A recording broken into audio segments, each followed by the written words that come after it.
At 2 a.m., my husband thought I was asleep, but I heard him whispering on the phone. Tomorrow she'll sign the will.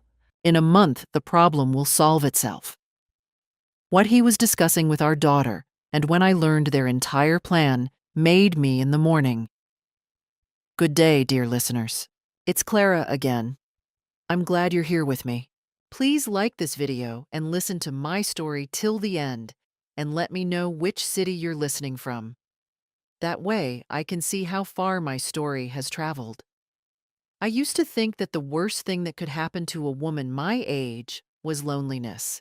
I was wrong. The worst thing is betrayal, quiet, patient, and wearing the face of someone you love. My name is Dorothy Callahan. I am 74 years old. I live in the same White House in Asheville, North Carolina, where I raised my children, planted my roses, and buried my husband, Gerald, 6 years ago. After Gerald passed, the house felt too big and too silent. My daughter Renee suggested I wasn't safe living alone.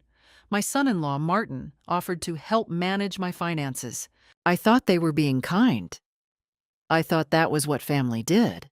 For 40 years, I taught high school English. I read Fitzgerald, Faulkner, O'Connor. I knew something about characters and their hidden motives. But somehow, when the story was my own, I became the most naive reader in the room. Life before that night in October was ordinary in the way that only a person looking back can truly appreciate. I gardened in the mornings. I had lunch on Tuesdays with my neighbor, Patsy Whitmore. I video called my grandchildren, Renee's kids, Lily and Connor, on Sunday evenings. I took my blood pressure medication at 7 a.m. and my calcium supplement at noon. I was careful, consistent, and content. The first warning signs I now understand had been there for months. I simply hadn't wanted to see them. It started with small things. Renee began calling more often. Not to chat, but to ask questions. About the house. About my retirement accounts. About what I planned to do with Gerald's life insurance. I told myself she was being responsible. She was nearly 50, practical by nature, always the organized one. When she suggested I see a financial planner, I nodded. When she said she could sit in on the meeting, I didn't object. I should have. Then Martin started appearing on weekday afternoons. Martin Greer was my son-in-law for 22 years. He sold commercial real estate, drove a new truck every 2 years, and had the kind of permanent smile that never quite reached his eyes. He began dropping by with excuses: a leaking gutter, a fence post that needed checking, a grocery run he was already doing anyway. Each visit ended with him walking through a different room of the house, looking at the walls, the ceilings, the floors, as if he were estimating something. One afternoon, I found him standing in Gerald's study, running his hand along the built-in bookshelves. "Beautiful craftsmanship," he said. "You know what this property is worth now, Dorothy? With the market the way it is?" I said I wasn't planning to sell. He smiled. "Of course not, just saying." I replayed that conversation many times after. The week before everything changed, Renee brought me a stack of papers. She sat across from me at the kitchen table with a cup of my coffee and said she'd been talking to an estate attorney. "Just to get things in order, Mom, for everyone's peace of mind." The papers included a new will, a financial power of attorney, and a healthcare directive. Renee had already filled in most of the blanks. Her name appeared everywhere. Martin's name appeared in 2 places. "You don't have to sign today," she said. But she left the papers on the table. That night, I couldn't sleep. I lay in the dark listening to the house settle, the way it always does after 10 p.m., the old wood contracting in the cold air. Gerald used to say the house was just breathing. I heard Martin's voice before I heard the words. It was nearly 2 in the morning. I had gotten up for a glass of water and was passing the guest room. Renee and Martin were staying the week, something about renovations at their house, when I heard him through the door, speaking in a low, careful whisper. "She'll sign the will tomorrow. Renee's going to walk her through it in the morning while she's still groggy from the sleep medication." A pause. The doctor already said her heart is getting worse. A month, maybe 2, and the whole thing resolves itself. We won't have to do anything. I stood in the hallway in my nightgown, bare feet on the cold floor, holding a glass I had forgotten I was carrying. Won't have to do anything. I did not move for what felt like a very long time. The glass in my hand was shaking slightly. I steadied it, pressed my back against the wall, and breathed through my nose the way I had taught myself to breathe during the hardest years. The years of Gerald's illness, the years of budget cuts and difficult students, and a world that didn't always make sense. Then I walked back to my bedroom, set the glass on the nightstand, and lay down. I did not sleep, but I did not cry either. I simply began to think. By 4 a.m, I had gone over every conversation from the past 8 months and found the pattern I had been too trusting to see while it was forming. The financial planner meeting, where Renee had done most of the talking. The afternoon Martin had photographed the house for insurance purposes. The appointment Renee had scheduled with my cardiologist without telling me until the day before, where she sat beside me and asked the doctor, in her careful, reasonable voice, whether my condition was likely to progress significantly in the coming year. The doctor had spoken gently about the reality of aging hearts. Renee had nodded and taken notes. She had been building a case, not against an enemy, against her own mother. I lay there in the dark and felt fear move through me like cold water. Not the sharp, sudden fear of a loud noise, but the slow, spreading kind. The fear of understanding something that cannot be ununderstood. My daughter, whom I had nursed through chickenpox and a broken engagement and a miscarriage she never told her husband about, had decided that I was a problem to be managed. That my life, my home, my savings, everything Gerald and I had built across 5 decades, were assets to be transferred on a timeline she and Martin had already calculated. Won't have to do anything. Martin's words. And what had he meant? That my heart would simply give out? That they were counting on it? I thought about the sleep medication Renee had mentioned. I thought about how she had started bringing it to me each night herself, pressed into my palm with a glass of water and a goodnight kiss. I hadn't questioned it.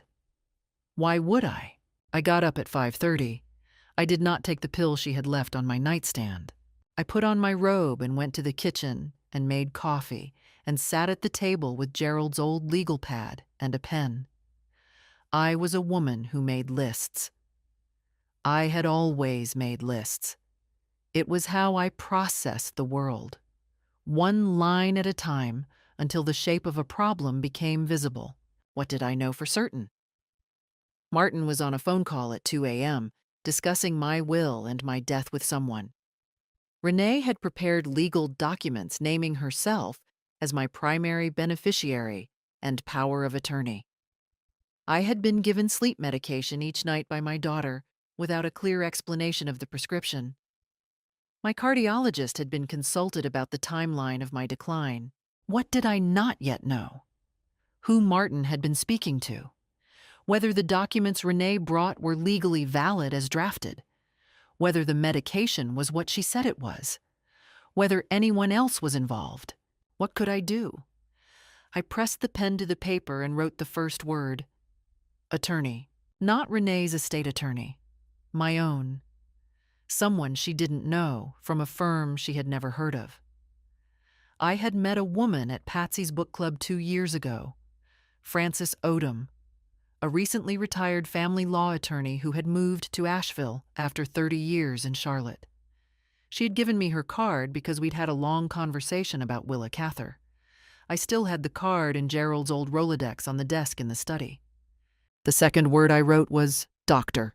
I needed to speak to my cardiologist alone, without Renee in the room, and I needed to ask specific questions about what she had been told and what information she had been given by my family.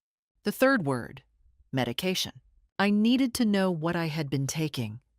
The pill bottle in the bathroom said Ambien and had my name on it, but it had appeared 2 weeks ago without a pharmacy receipt, and I had never been prescribed a sleep medication by my own doctor. The fourth word I wrote was the hardest: evidence, because none of what I knew meant anything without proof. I could not walk into an attorney's office and say my daughter had whispered something in the night. I could not accuse Martin of planning to wait for my death without something more than a conversation I had overheard through a closed door. I needed documentation, recorded conversations, a paper trail, something a court would take seriously. I was a 74-year-old retired English teacher, not a private investigator. But I had spent 40 years teaching students to read carefully, think critically, and find evidence for every claim. I knew how to build a case. When I heard Renee's footsteps in the upstairs hallway at 7:15, I folded the legal pad and slid it inside the cover of the large Oxford English Dictionary on the kitchen shelf. Then I put the kettle on, turned to face the window, and waited. She came downstairs in her bathrobe, her hair pulled back, carrying her phone. She kissed me on the cheek and said, "Morning, Mom. How'd you sleep?" "Wonderfully," I said. I handed her a cup of coffee and smiled.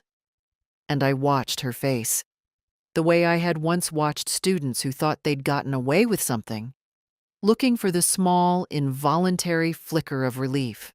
There it was. She thought I was still her manageable, agreeable, sleeping mother.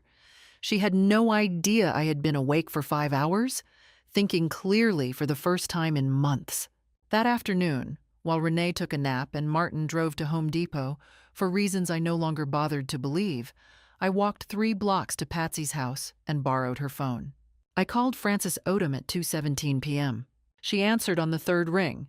I told her I needed to speak with her privately and urgently. She asked if I could come to her home office the following morning. "Yes," I said. "But please don't contact me at my home number or on my personal cell. I'll explain when I see you." There was a brief pause. Frances was a smart woman. "I understand," she said. 9 o'clock.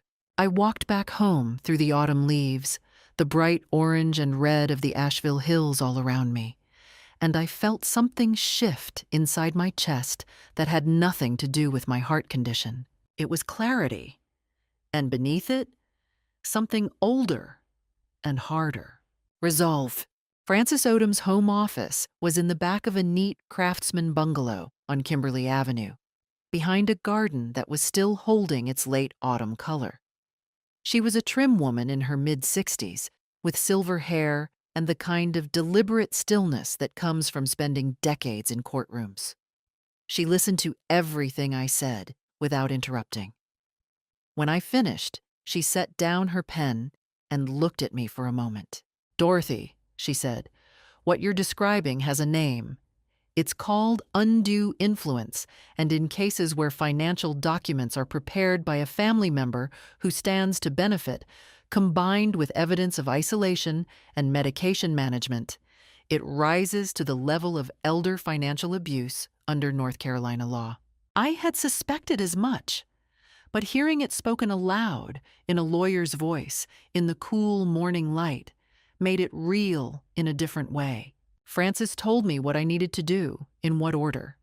First, I needed to establish legal representation immediately and ensure that any documents I had been presented with were reviewed before I signed anything. Second, I needed to speak to my own physician, not my cardiologist, but my primary care doctor, separately and privately, and request a formal cognitive evaluation to create an official record that I was of sound mind and had not requested any sedative medication. Third, I needed to document everything I could remember with dates, times, and specific language. And fourth, I needed to be patient. "The goal," Frances said, "is not to confront. Not yet. The goal is to build a foundation so solid that when you do act, nothing they say can touch it."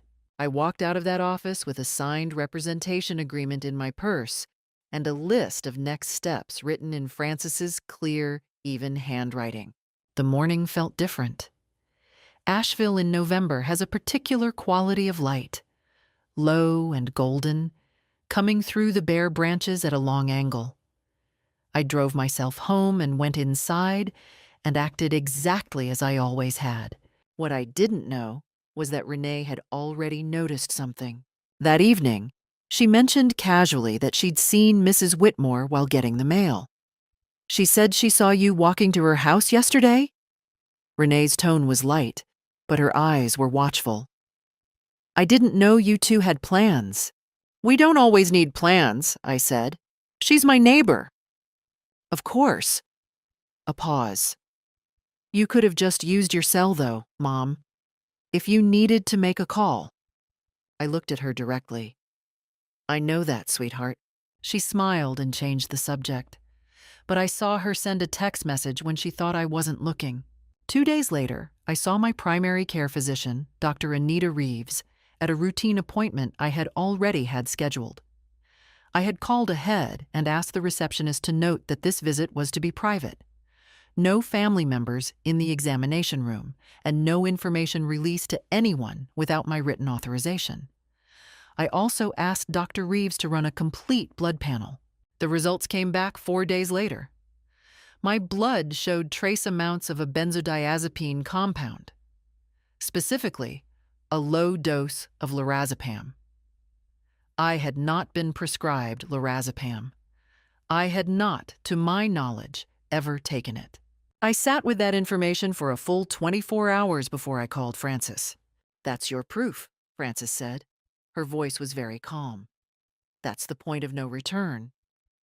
The medication Renee had been pressing into my palm each night, the pill she told me was Ambien for sleep, contained a compound that was not what she said it was.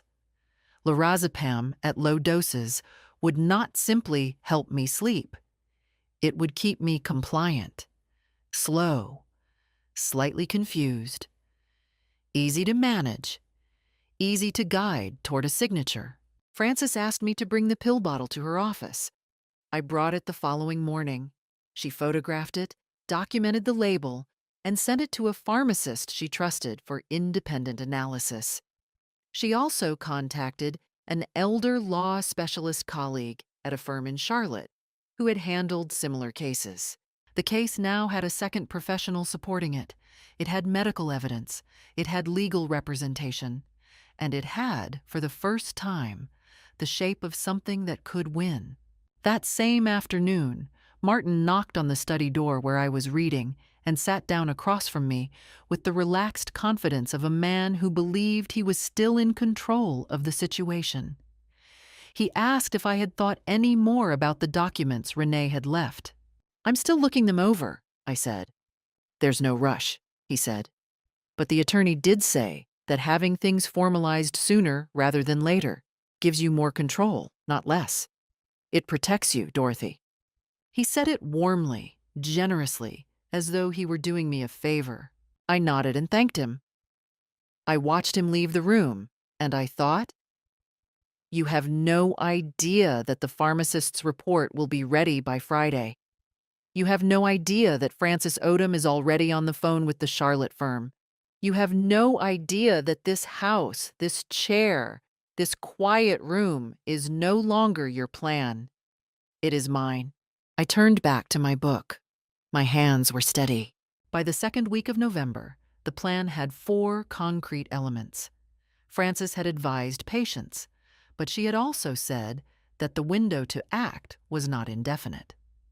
Renee and Martin would keep pressing for the signature, and the longer I delayed without explanation, the more likely they were to grow suspicious or take some form of preemptive action. The first element was a new, independent will. I drafted it with Frances over 2 sessions. Everything was simple and intentional. The house would go into a living trust I controlled. A portion of Gerald's life insurance and my retirement savings would be placed in a structured charitable remainder trust managed by the community foundation I had supported for years. Specific bequests would go to Patsy, to my former teaching colleague Ruth Ann Hartley, and to Lily and Connor's college funds. not through their parents, but directly with a trustee appointed by the court. Renee would receive a modest inheritance, as was fair. But she would not receive the house. She would not receive the accounts. She would not receive power of attorney. The second element was a formal police report. Francis had advised this carefully. Given the medication evidence, we had grounds to file a report with the Buncombe County Sheriff's Office documenting suspected elder abuse. This was not something I did lightly. Renee was my daughter. I had loved her for 50 years. But the report was not an accusation in the public sense. Not yet. It was documentation. A timestamp. Proof that I had raised the issue while I was still in full possession of my faculties, before any signature had been obtained. I filed the report on a Thursday morning, in person, with Francis present. The third element was my cardiologist. I requested a separate, private appointment and asked for a complete review of any communications she had received from Renee or from Martin about my condition. What I learned was careful but significant. Renee had called the office on 2 occasions, asking about the likely progression of my heart disease. She had described herself as my primary caregiver and had asked whether cognitive changes were common in patients with my diagnosis. My cardiologist, who had known me for 11 years, had found the calls unusual, but had not known they were unauthorized. She documented them now at my request and signed a letter confirming my cognitive clarity. The fourth element was the pharmacist's report. It had come back confirming the presence of lorazepam in the pills I had provided. Francis photographed every page. It was on a Friday afternoon, the 15th of November, that everything accelerated. Renee knocked on my bedroom door while I was at my writing desk and asked if we could talk. Her voice had a new quality, careful and slightly taut, like a wire under strain. I said yes. She sat on the edge of the bed. Martin stood in the doorway. "Mom," Renee said, "we know you went to see a lawyer." I didn't ask how. I simply waited. "We're not angry," she said. "We understand you might have concerns. But what you need to understand is that this was all done to protect you. Martin and I have been worried sick about you living here alone, about your health, about what happens if—" She stopped. "We're your family. We love you. This was never about anything other than making sure you're taken care of." Martin spoke from the doorway. His voice was quieter, and there was something beneath the warmth now that I recognized. A harder register. "Dorothy, you have to understand the position this puts us in. Lily and Connor need stability. Renee has sacrificed a lot to be here for you. If you bring attorneys and legal complications into this, if you make accusations, it could hurt people who love you. It could damage the whole family." I looked at him. "Are you threatening me, Martin?" "Of course not." The smile again. "I'm telling you what's at stake." "What's at stake?" I said, "is my home, my money, and my independence. I understand exactly what's at stake." Renee's composure cracked slightly. "Mom, you don't understand. The attorney we found, the will we prepared, everything was designed to make sure you're secure. If you fight this, if you bring in outside people, you'll only create chaos and legal fees and heartbreak." "The medication in my nightstand was not Ambien," I said. The room went silent. I watched Renee's face. I watched Martin's hand tighten on the doorframe. "It contained lorazepam," I said. "I had it tested." Renee stood up. Her voice when she spoke was unsteady. "Mom, I was just trying to help you sleep." "I think we're done for tonight," I said. They left. I heard them in the hallway, low, urgent voices. I sat at my writing desk and did not move until their door closed. Then I allowed myself to feel it, all of it, for exactly 10 minutes. The grief of it, the profound, exhausting grief of what my daughter had become, or perhaps what she had always been. And I had loved her too much to see. After 10 minutes, I picked up the phone and called Frances. Then I called my cousin Margaret in Brevard and asked if I could stay with her for a week. I needed to breathe. I needed distance. I needed to come back strong. Margaret's house in Brevard was small and cheerful, full of plants and quilts and the smell of wood smoke. She was 71 and had outlasted 2 bad marriages and a bout of breast cancer with the kind of good-natured ferocity that I had always admired. I had told her the essential facts on the phone. She had not asked unnecessary questions. She had simply said, "Come." I stayed for 6 days. On the 3rd day, Renee called my cell phone 4 times. I let them go to voicemail. The messages began as concerned, "Mom, we're worried, please call," and shifted, by the 4th message, into something more deliberate. Renee's voice was measured, rehearsed. She said she had spoken to a doctor she knew who specialized in elder cognition. She said that my behavior, the sudden secrecy, the refusal to communicate, the suspicious thinking, might indicate that my heart condition was affecting my judgment. She said she was only mentioning this out of love and because she didn't want me to make decisions I would regret. She was preparing a narrative. A woman acting strangely, disconnected from her family, perhaps not entirely of sound mind. It was a preemptive move. If I accused them, she wanted a counterstory ready. I had expected it. Frances had warned me that this was a common tactic in elder financial abuse cases. I forwarded the voicemail recordings to Frances that evening. Martin sent a text message the following day. It was brief and in its way almost elegant in its manipulation. "Dorothy, I know things are tense. I want you to know that whatever happens, I've always respected you. You built something remarkable with Gerald. We don't want to be on opposite sides. Let's talk. Just the 2 of us without lawyers. I think we can find a way through this that doesn't hurt anyone." I read it once. I did not reply. Cold calm was not something I had possessed naturally in my youth. I had been, for most of my life, a warm and reactive woman. Quick to laugh, quick to cry, quick to engage. But grief does something to a person. Gerald's illness had done it to me. Watching him diminish day by day over 14 months, staying present, staying steady, continuing to make the right decisions even when everything in me wanted to collapse, had changed the architecture of my composure. I knew how to wait.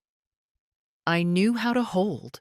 I spent those 6 days in Brevard doing ordinary things. I walked the French Broad River Trail in the mornings. I helped Margaret put up her storm windows.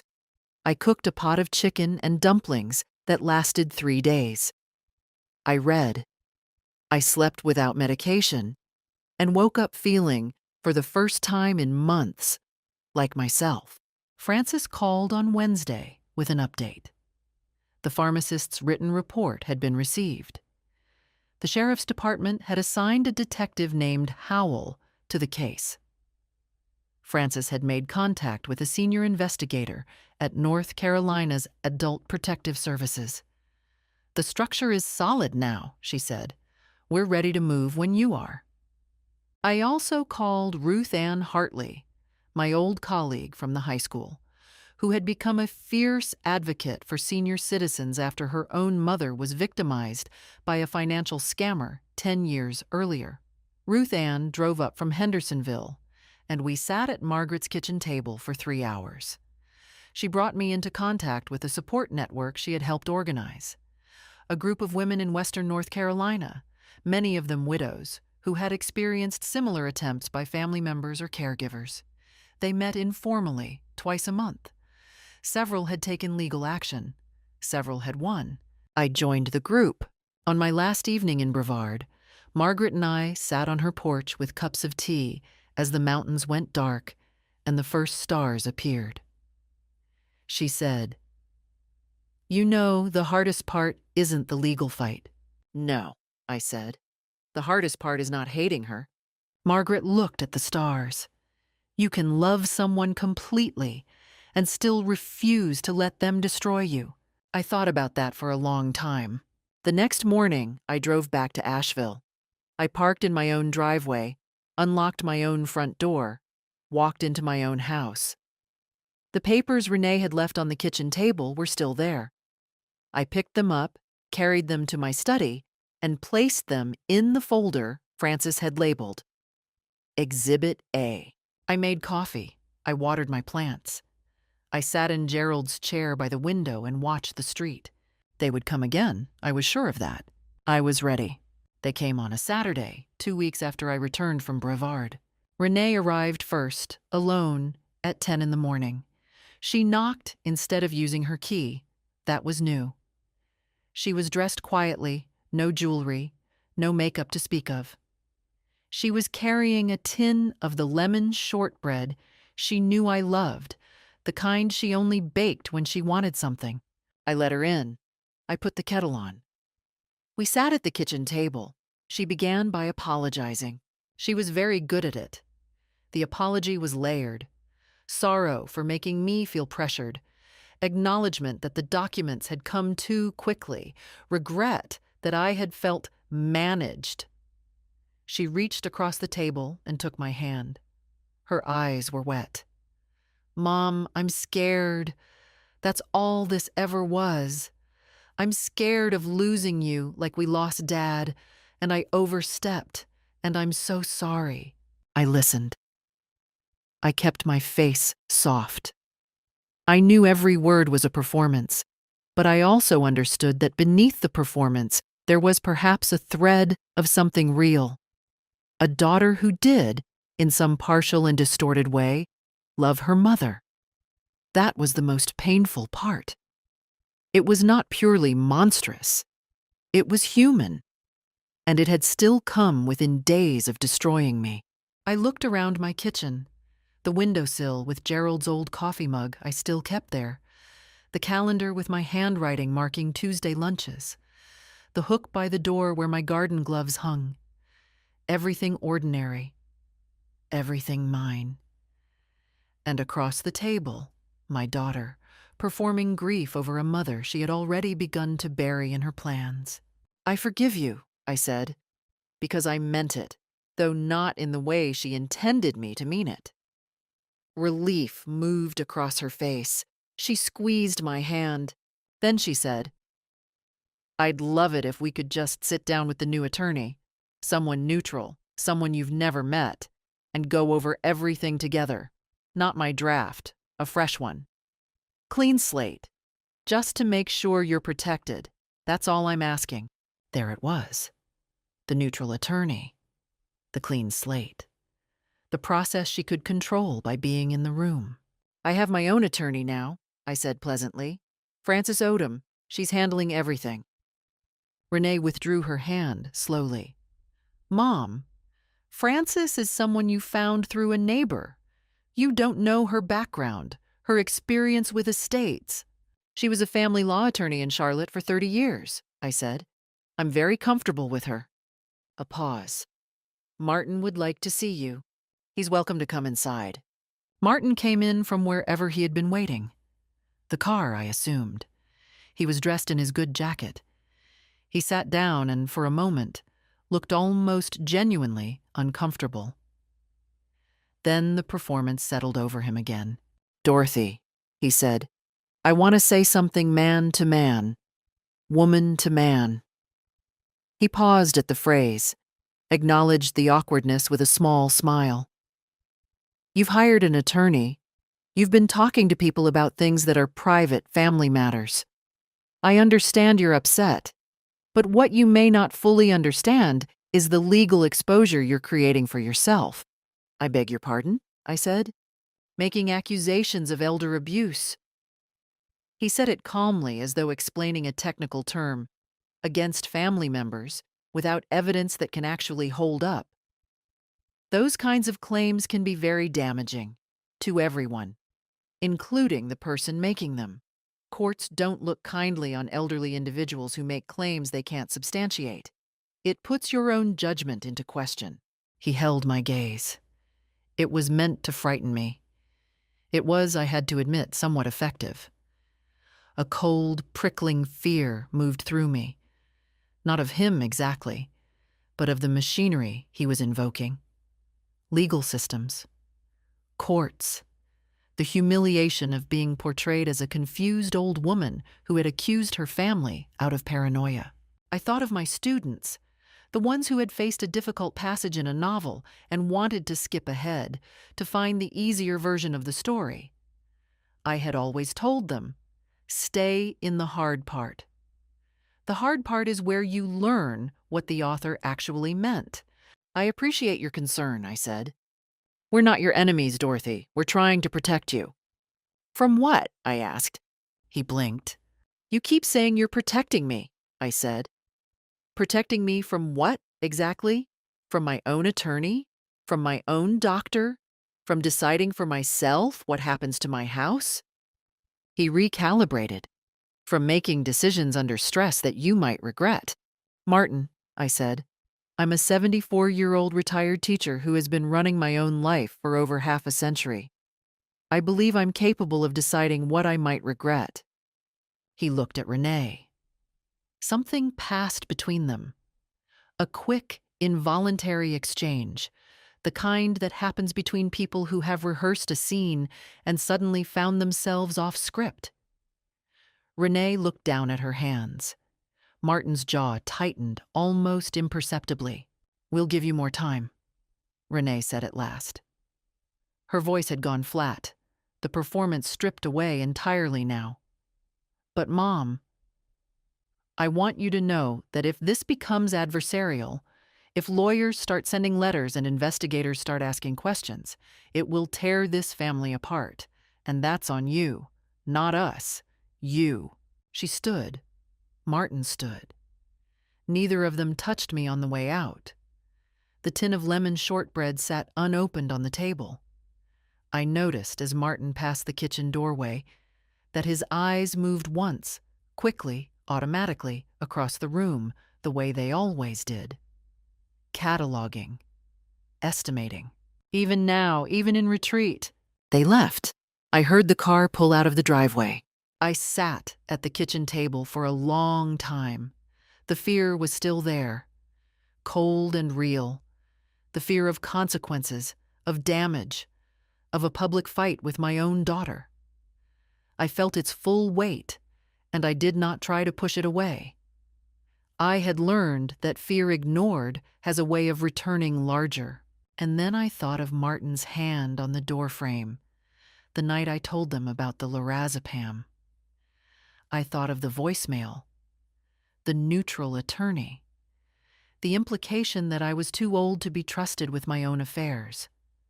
I thought of the tin of shortbread and what it had been meant to accomplish. The fear didn't disappear, but it hardened into something useful. I called Frances on Monday morning and told her we were ready to move. Frances had spent 3 weeks quietly and methodically building what she called a complete structural case. By the time we were ready to act, there was a pharmacist's written analysis, a medical record from Dr. Reeves documenting the unauthorized benzodiazepine, a sworn statement from my cardiologist describing Renee's unauthorized inquiries, a police report filed with the Buncombe County Sheriff's Office, a completed referral to Adult Protective Services, and a recorded voicemail in which Renee had obliquely referenced my cognition as a preemptive narrative device. Frances had also obtained phone records showing that Martin had made multiple calls to a second attorney, not the estate attorney, in the weeks leading up to the night I overheard him. The decisive meeting was held in Frances's office on a Tuesday morning in December, 12 days before Christmas. Frances had requested that Renee and Martin attend, and she had phrased it neutrally enough, a mediated discussion to avoid prolonged legal proceedings, that they had agreed. They arrived together, Martin in his good jacket again, Renee with her hair done carefully. They sat across the conference table from Frances and me. Their attorney, whose name was Terrence Bale, sat beside Martin. I had not known they would bring Bale, but Frances had prepared for it. I had been in that office twice before, for document signings, but that morning it felt different. The long oak table, the winter light coming flat and white through the blinds, the particular silence of a room in which something consequential is about to happen. I had felt that silence before, in hospital waiting rooms, in Gerald's last weeks. I knew how to sit inside it. Frances began by placing a single sheet of paper on the table. It was the pharmacist's analysis. She did not explain it. She let Bale and Martin read it in silence. Bale said, "This analysis is based on a pill taken from Mrs. Callahan's home. There's no established chain of custody. The pill bottle bears the label Dorothy Callahan, dated October 14th, dispensed by a pharmacy in Biltmore Village," Frances said. "The pharmacy has no record of that prescription. The prescribing physician listed on the label does not have Dorothy as a patient." She placed a second document on the table, the pharmacy's written statement confirming no record of the prescription. Renee's face had gone very still. "We also have the records from 2 phone calls placed to Dr. Kathleen Murray's office," Frances continued, "in which the caller, who identified herself as Dorothy's primary caregiver and daughter, inquired specifically about the timeline of cognitive decline associated with Dorothy's cardiac diagnosis. Dr. Murray has documented both calls and confirmed she did not have Dorothy's authorization to discuss her case with any third party." Frances placed those records on the table. Martin said, "This is a mischaracterization of entirely normal family concern. The police report filed November 8th documents suspected elder financial abuse," Frances said, without raising her voice. She placed the report on the table. "The Adult Protective Services referral was opened November 9th. A PS conducted its own preliminary investigation and found sufficient grounds to proceed. Their investigator is available to speak with your client's attorney today, Mr. Bale, if he wishes." Bale leaned over and said something quietly to Martin. Martin's jaw was tight. Renee looked at me across the table. For a moment, she looked simply like my daughter. Frightened and young in a way she hadn't been for 30 years. The careful hair, the composed expression, all of it had slipped.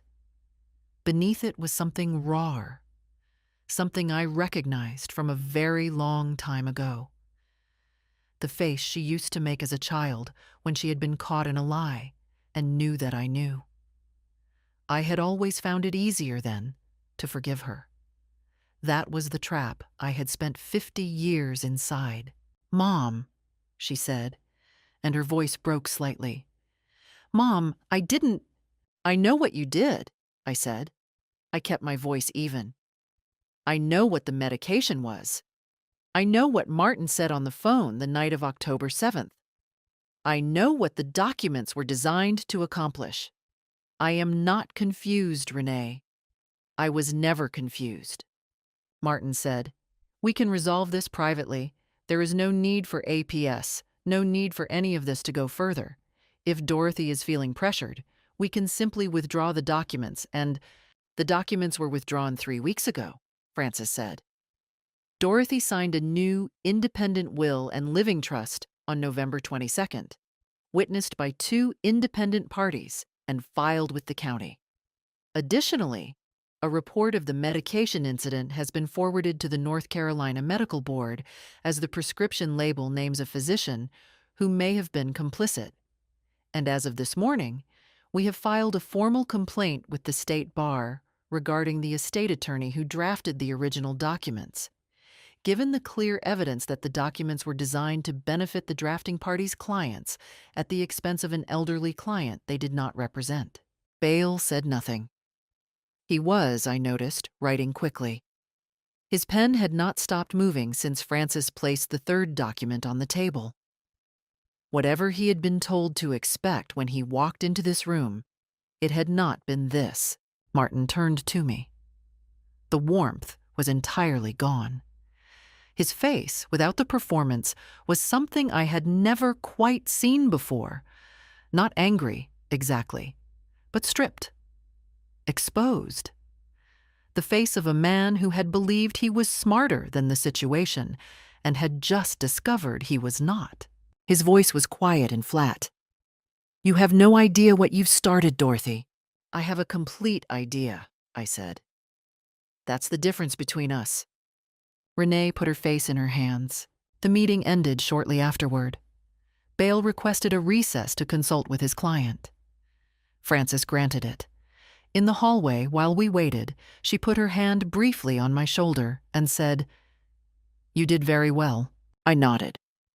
I was thinking about Gerald and about how he would have smiled. Not a triumphant smile. Gerald had never been a man who enjoyed winning over people.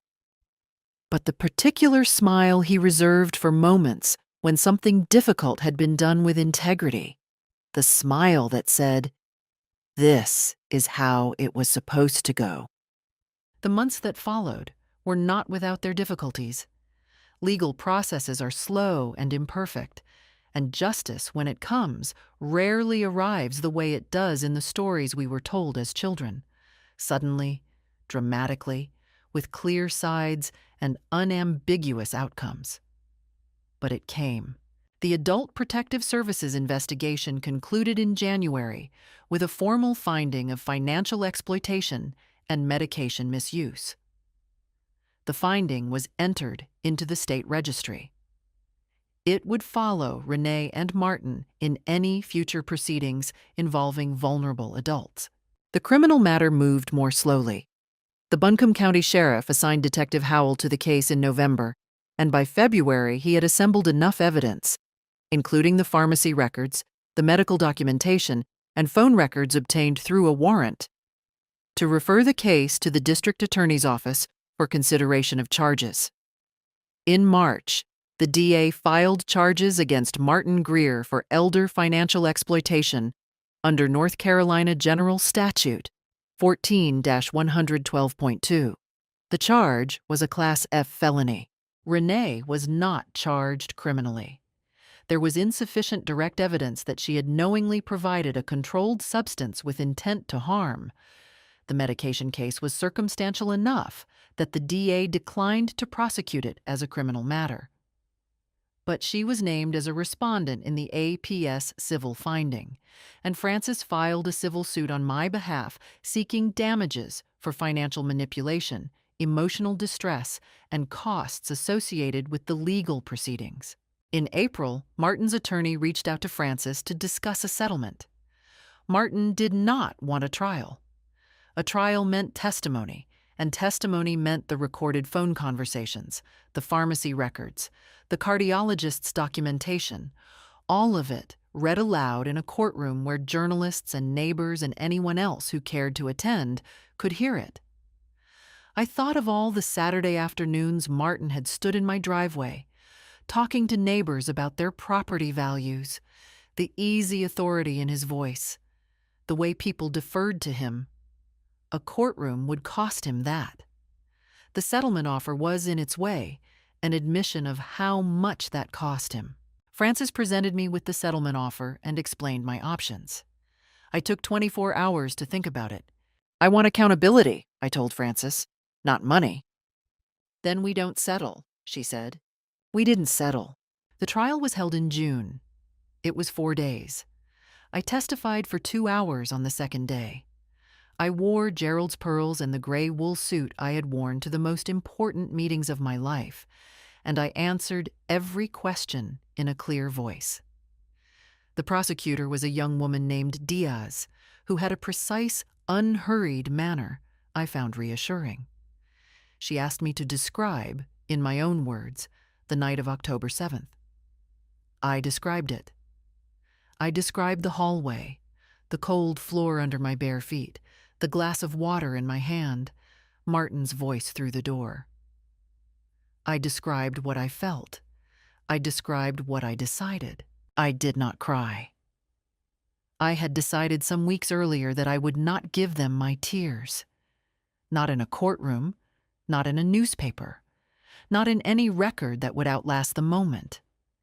I had spent enough of my emotional life in service of other people's comfort. These 2 hours belonged to the truth. Martin's attorney attempted, on cross-examination, to suggest that my hearing was unreliable, that the hallway conversation could have been misinterpreted, that a woman with a cardiac condition taking nighttime medication might confuse the details of a half-heard exchange. I listened to each question carefully and answered it exactly. I did not elaborate beyond what was asked. I did not become defensive. I remained, as Francis had coached me, and as I had practiced in the mirror for 3 mornings running, simply clear. The jury deliberated for 6 hours. They returned a guilty verdict on the primary charge and on a second charge of financial fraud related to the preparation of unauthorized documents. Martin was sentenced to 14 months in a minimum security facility and 3 years of probation. He was ordered to pay restitution. He would carry a criminal record for the rest of his life. I watched him receive the sentence from across the courtroom. He did not look at me. He looked at the floor, then at his attorney, then at some middle distance that contained, I supposed, the future he had planned, and the future he now had instead. The restitution figure was smaller than what Francis had sought. I had expected that. Courts measure financial harm in ways that don't fully account for the cost of fear, of lost sleep, of sitting at a kitchen table at 5 in the morning, trying to understand why your daughter had chosen this. But it was something. It was his name in a public record, permanent and unambiguous. Renee and I faced each other briefly in the courthouse hallway after the verdict. She looked diminished, thinner, older, her face held together by something that was not quite composure. She said, "I hope you're satisfied." I thought about what I wanted to say. There were many things. I thought about the lemon shortbread on the kitchen table. I thought about the goodnight kiss and the pill pressed into my palm. I thought about the voice through the door, and the cold floor, and the glass that shook. "I hope," I said, "that someday you'll understand what you almost took from me." She turned and walked away. I watched her go until she pushed through the courthouse doors and the December light swallowed her. Francis took me to lunch afterward at a restaurant on Lexington Avenue with big windows and late afternoon light. We had a glass of wine. She told me it was one of the most thoroughly documented elder abuse cases she had seen in her career. I thanked her. She thanked me for my patience, for my precision, for the legal pad covered in lists. Driving home, I passed the street where I had taught for so many years. The school was still there, brick and familiar. I thought of all the students I had watched read their first difficult texts, the ones who wanted the story to be simpler than it was, and the ones who stayed with the complexity until it opened. I had stayed with the complexity. I turned onto my street. The White House was there, in the December light, exactly as it had always been. The rose bushes needed cutting back. The porch needed a new coat of paint. It was mine. The year that followed the trial was the best year I had lived since Gerald was healthy. I know that sounds like a strange thing to say, that the aftermath of betrayal in legal proceedings could somehow open into something good. But I had learned something during those months that I hadn't known I needed to learn, what I was capable of, and what my life actually contained. In the fall, I enrolled in a watercolor class at the Arts Center on Merriman Avenue. Gerald had always encouraged me to try painting, and I had always found an excuse not to. I was not particularly talented, but I enjoyed it with a wholeness that surprised me.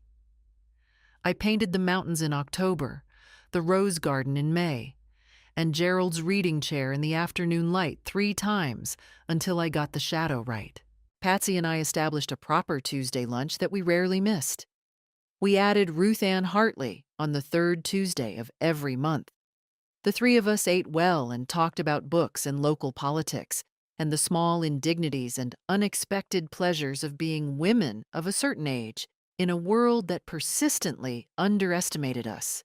The support group Ruth Ann had introduced me to became something I gave back to as much as I took from it.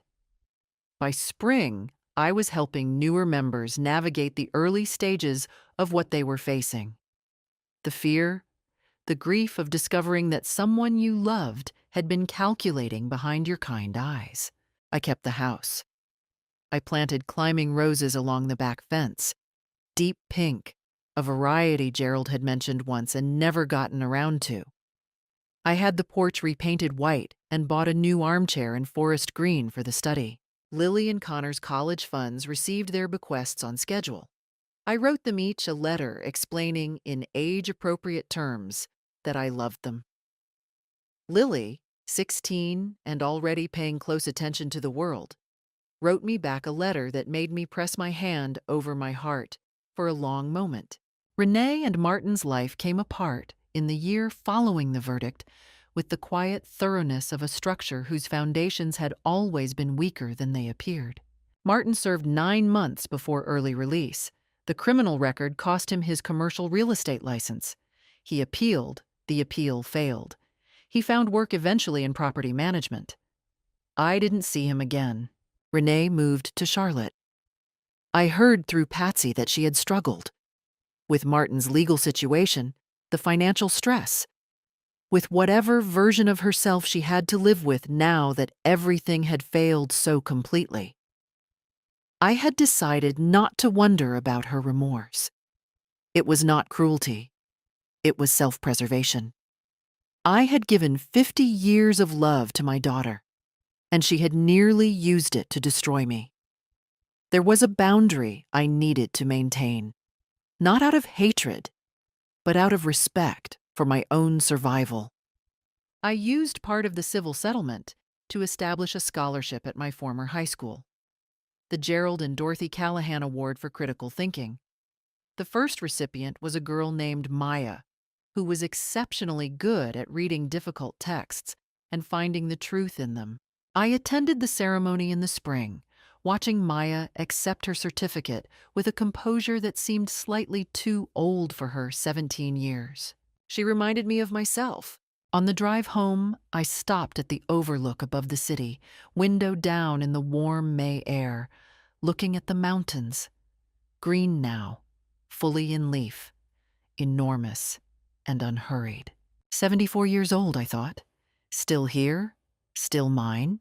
The night I stood in that dark hallway and heard my husband's voice say, "The problem will resolve itself." I could have gone back to bed and pretended I hadn't heard. Many people do. Fear is powerful, and love makes us want to believe the best. But I had been taught, by books, by decades, by loss, that truth, once known, cannot safely be ignored. If someone you trust is quietly preparing to take everything from you, do not wait for them to finish. What would you have done in my place? If this story reached you somewhere real, I'd love to hear from you in the comments. And if you believe someone else needs to hear it, please share it. Thank you for listening.